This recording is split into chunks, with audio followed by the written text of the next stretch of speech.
Yeah, my name is Derek Benner, Benner. I'm the special agent in charge for Homeland Security investigations here in San Diego. I was late because I spent 3 hours coming across the border, but in general, what's the finding here? What you find with this tunnel? What we found here is without a doubt the most elaborate and sophisticated cross-border tunnel that we have ever seen here on the California-Mexico border. Secondary to that is also the largest narcotic seizure, 32.4 tons of marijuana ever associated with a single tunnel investigation. So significant in both those regards.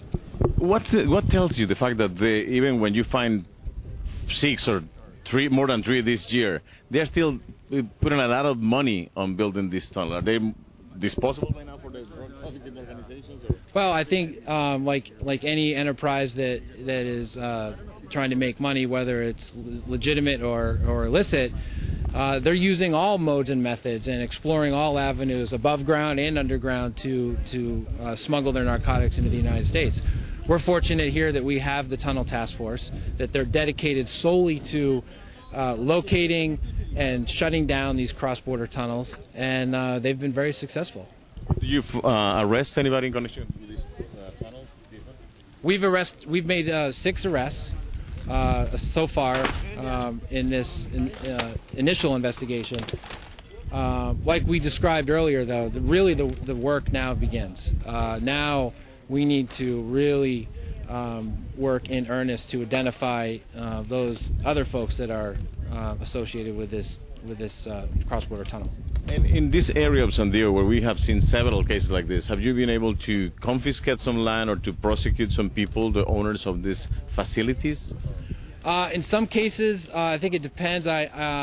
We investigate all angles fully.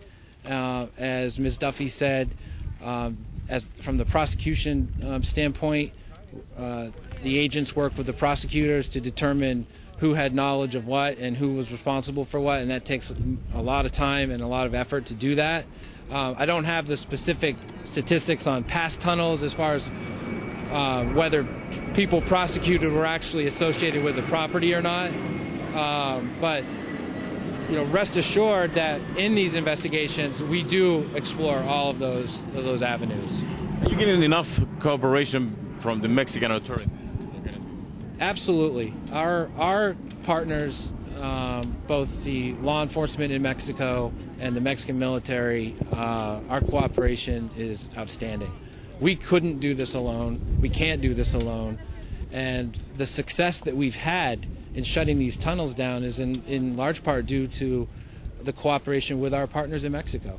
Well, how's the process? Because, I mean, do you share information with the PGR or with the Army? It seems to be working more closely with you guys or with them. Yeah, we do share information on a routine basis and investigative information.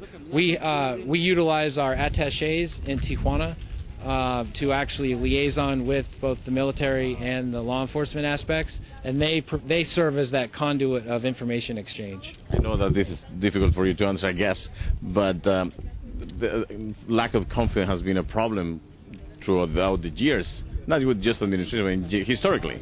Are you more confident on that you can share this information? Because, well, when we see so many tunnels and so close area in the Mexican side, I know that raises suspicion to you. I think in general the cooperation between U.S. law enforcement and Mexican law enforcement in the last few years has been extraordinary, and I think we've seen some great results from the cooperation and joint investigations, and I think that's a testament to our partnership.